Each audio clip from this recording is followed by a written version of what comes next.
you should know that by being a racing driver, you are under risks all the time.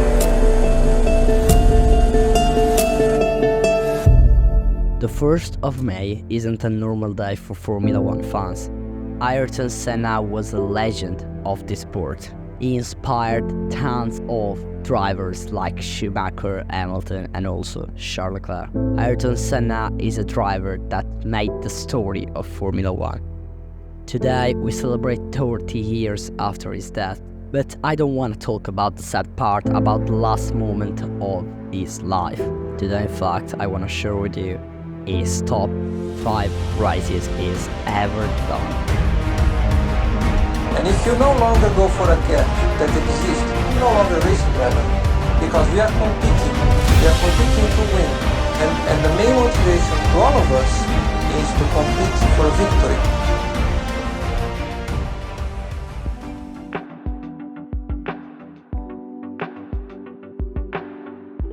The 1984 season marked Ayrton Senna's debut in Formula 1 with the Toleman Hart team.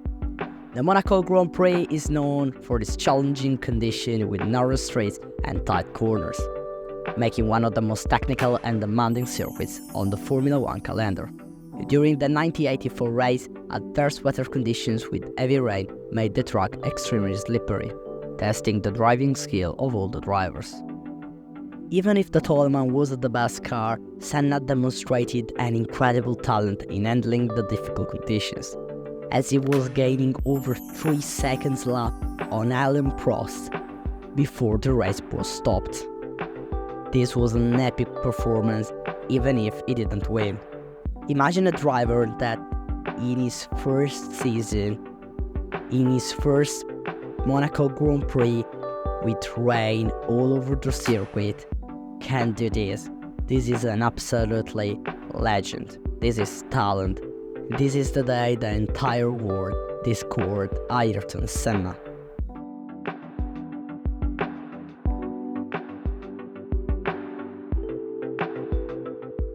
After a very good season in 1984, in 1985 Senna is still in Toleman. The Portuguese Grand Prix of that year remains in history as one of the toughest races due to extreme weather conditions. Torrential rain and a slippery track made the race a true test of skill and courage for the drivers, as we saw the Monaco Grand Prix the year before. In qualifying he set pole position, and for the race he dominated every single lap, all the way to the checkered flag to take his first Formula 1 win. Again, we saw Ayrton excel in difficult wet conditions with a slower car like the Toleman of that year.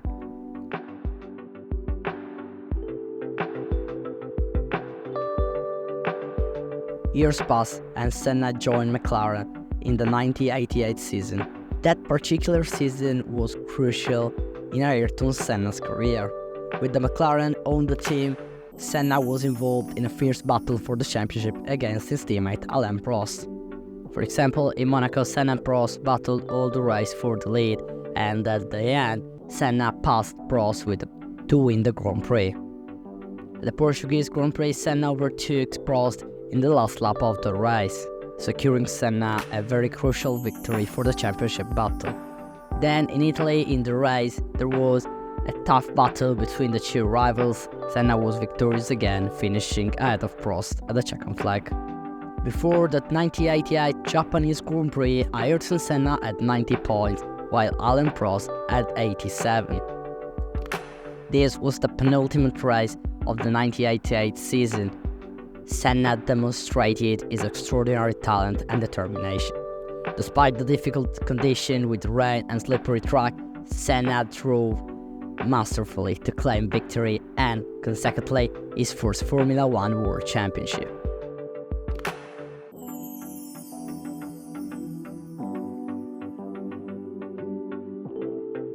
In 1993, Ayrton Senna still drove for McLaren F1 team, but his car was not as competitive as Williams. However, in the European Grand Prix at Donington Park, Senna once again demonstrated his class and genius. Starting from 5th position on the grid, Ayrton executed one of the most spectacular opening laps in Formula 1 history, overtaking several opponents to take the lead of the race. His masterful driving in the race and his ability to capitalize on opportunity led him to an epic victory. Even with an inferior car, Senna was able to overcome adversity and triumph against stronger opponents.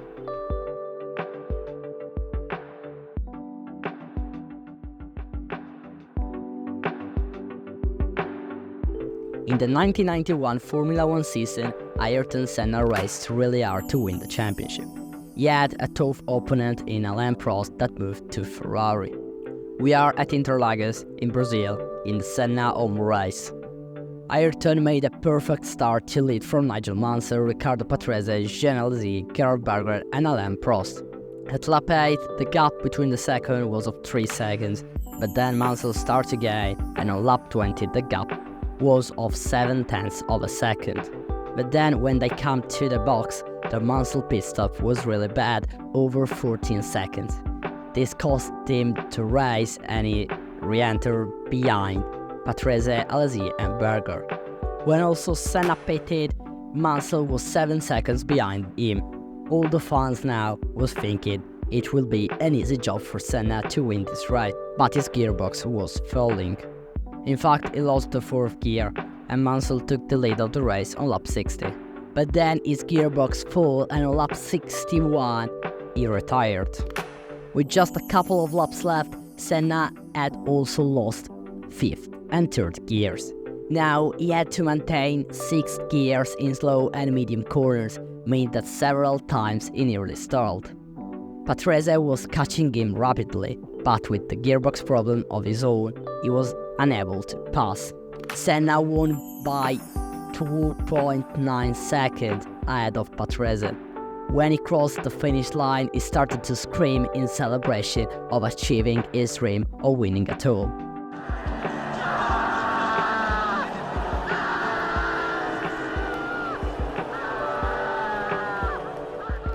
The tremendous struggle of trying to keeping his car under control caused him to have muscle cramps and fever.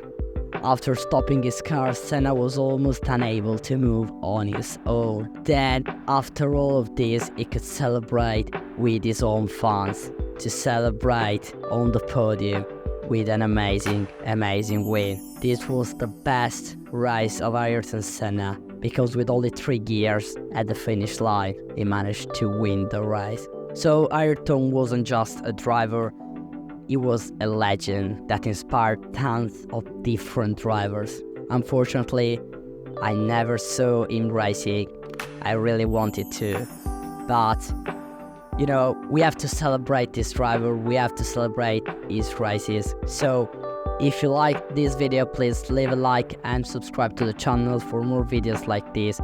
Please let me know in the comments, in your opinion, what was the Senna best race, if you saw him racing, if you didn't saw him racing but you wanted to. And we celebrate 30 years after his death. I know, it was difficult to do this video. So, as always, it's been a pleasure. Cheers.